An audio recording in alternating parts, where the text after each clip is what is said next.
what seems to happen a lot of times with these older cases is that they come out later with DNA and they start to see holes in certain cases or issues with the jury or issues with evidence that wasn't brought forth to the jury and stuff like that. And the dangerous thing is that the system is never perfect, but you don't want somebody to be executed and find out after the fact that there was this little piece that was wrong.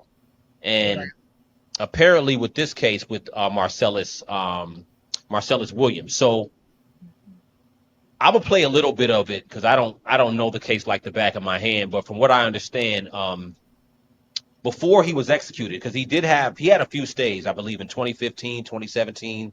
But crazy thing is that obviously his lawyers didn't want him to get executed. But from what I understand, even the prosecutors, the people who prosecuted him was like, don't do it. Right. And then the victim's family Yes. wanted it to be commuted to life. I'm like, I haven't seen that before where the victim is like, no, don't. Everybody's saying don't kill him. And Everybody's like, don't kill him. that should be taken into account, and that should be Yes. considered before we, what I mean? If everybody is saying don't do this, including the people who put him in jail, Yeah. why are we doing it? Yeah. Well, and Why are we upholding that in that point? Right. So and here's the Exactly. scary thing about it. Now, he was granted clemency. Clemency is granted by the parole board, right? You go before the parole board, and they recommend clemency, and it has to be signed off on by the governor.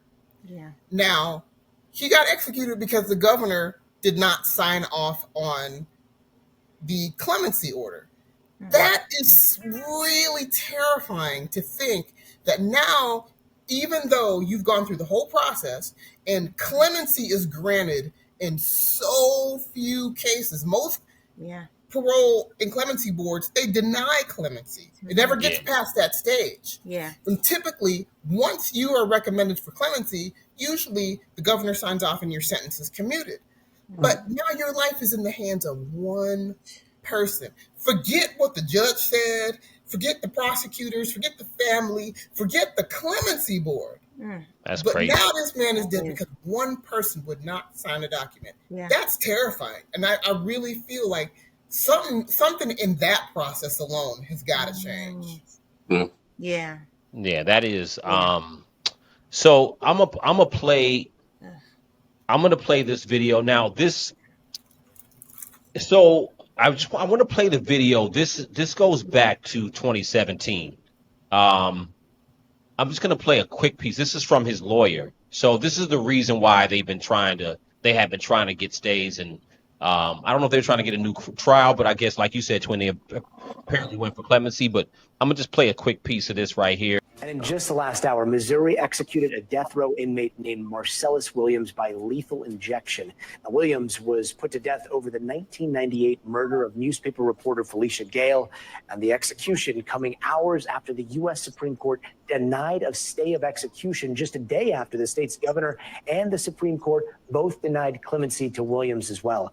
And all this after a prosecutor from the original trial said Williams was innocent, claiming no evidence actually tied him to the crime. Williams' execution was one of 5 scheduled in the course of a week across the country, the first one being Freddie Owens in South Carolina this past Friday. NBC's Yasmin Vasuki has been following this story. Yasmin, can you tell us the latest here? That's right, Gotti. The third in Missouri this year, the 100th execution in the state since executions were reinstated back in 1989. 5, by the way, in this week alone across the country. We're talking about Missouri, in which Mr. Williams was executed just a couple of hours ago by lethal injection.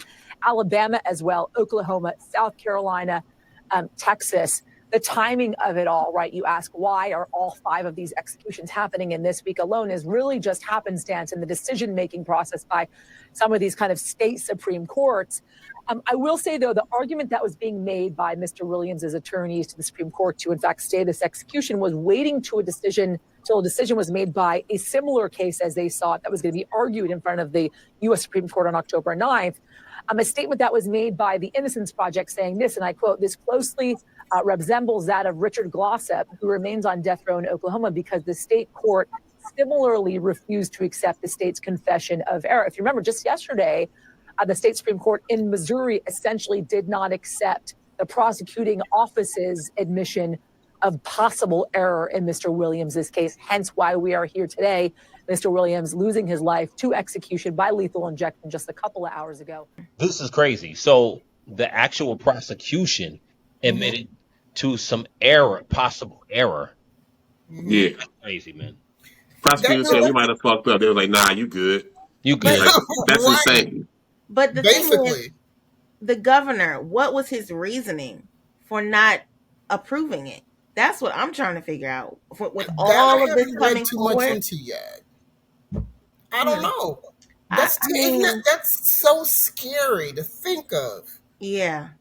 Yeah, I've never I don't seen a understand situation where, and maybe there are the cases, but I never saw something where the Mhm. prosecution, because usually the prosecutor, Yeah.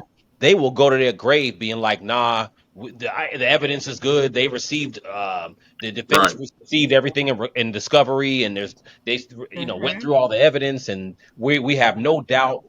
I mean, a lot of times the prosecution, even after someone gets out, and they're given clemency or a new trial or whatever, the prosecutor will still be like, no, I still believe he was innocent.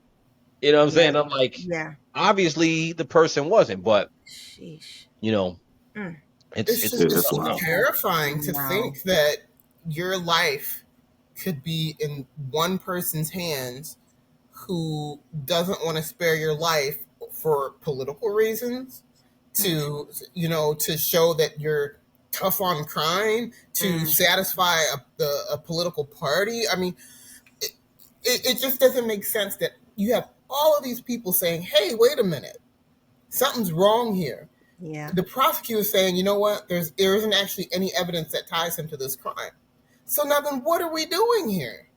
Well, you know what, and I believe it was some DNA evidence. So what I was looking at, I think it was this one. This was the one that I saw. This was back in 2017, where I guess his lawyer was talking about the evidence. And finally, in 2015, we succeeded. Can you guys hear that? Is it too low? No, it's good. I can hear Nah, I hear it. Okay. I just want to play a little bit of the lawyer. Weigh in here in Marcellus Williams' case and the stay of execution. Well, thank you for having me. I've been representing Marcellus for about 12 years now, and we had been trying to get new DNA testing during that entire time. And finally, in 2015, we succeeded in doing that. And through the new technique called touch DNA, a DNA profile was developed on the knife handle, and it matched, it was an unknown male, but it did not match Marcellus Williams' DNA.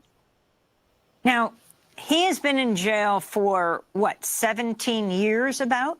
How come this just came out on the day that he was going to be executed? Damn. Well, we had the results, and we tried to get a stay from the Missouri Supreme Court, who summarily denied it, so we could get a court hearing, because we've never gotten a court hearing to have a trial judge or any other judge evaluate whether the DNA is sufficiently exonerating to warrant a new trial. And the case was in the United States Supreme Court when the governor stayed the execution and appointed a board of inquiry, which he has the right to do under Missouri law, to review the facts and make a recommendation to him as to what he ought to do as far as.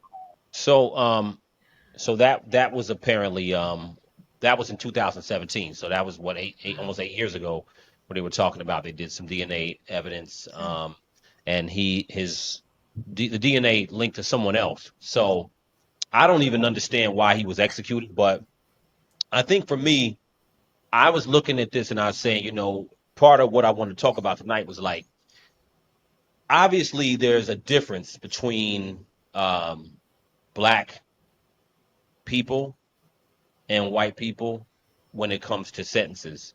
I'm gonna play something in a little while about the differences. They talk about how the sentences are always longer. It's harder to get bail. and the same crimes, when they take the same crimes from a white man and a black man, it's typically longer. We usually get a couple years longer for the same crime. So, so I mean, for that reason, I'm kind of like, man, the death penalty is dangerous for that point, because if that's your son or your uncle or your brother or somebody on death row, you kind of like, yo, all this stuff is available to say something about the decision y'all made, and y'all still like, nah, whatever. You know what I'm saying? And I think that what trips me out, I don't know if y'all ever thought about this. I like to watch a lot of crime shows, and I love watching stuff on serial killers. And when I watch, I'm like, yo, certain serial killers, they get away with so much. Just for an example, there's a guy called, never ever heard of the dating game killer? This guy named Richard Akala. So the dating game killer, yeah, he was all in that same in the 70s. I don't know what it was about the 70s, but it's like all these serial killers was all. Yeah. But thank God we were not like running around in the 70s as adults. I mean, I don't know how people survived. It was like Ted Bundy, the son of Sam, Richard Akala, Yeah. John. What's the guy from Chicago? John Wayne Gacy. John Wayne Gacy. Yeah. All of them Richard participated. Spank. Don't forget him. Jeffrey Dahmer. Uh, All these. Well, that's the 90s, sir. No, you know what? I thought that too until, if you ever watched the Jeffrey Dahmer series on Netflix, we found out about Jeffrey Dahmer in the 90s. But when you watch the movie, he started killing in 1971. Yeah, he had his. Oh, yes, All right, you're I got right. you. All right. He didn't get his shine until the 90s, but he Oh, was God. killing all through that time too. But Yeah. point being, this the dating game killer guy. So, and this isn't like unique. The dating game killer guy started off, he had like almost killed this 8-year-old girl in 1969. Now the parents didn't want to testify, so he beat her with a pole. She was lucky that she was alive. So he ended up getting probation or whatever. And then he committed another crime, the point is, a lot of these serial killers, the white guys, Ted Bundy, a lot of these guys, it wasn't like they committed one crime.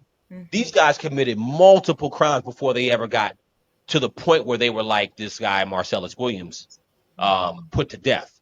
They committed multiple crimes. And my point is, like, I think they view black people more harshly when it comes to the system. They just view us differently. Absolutely. So it's like, it's more heavy handed.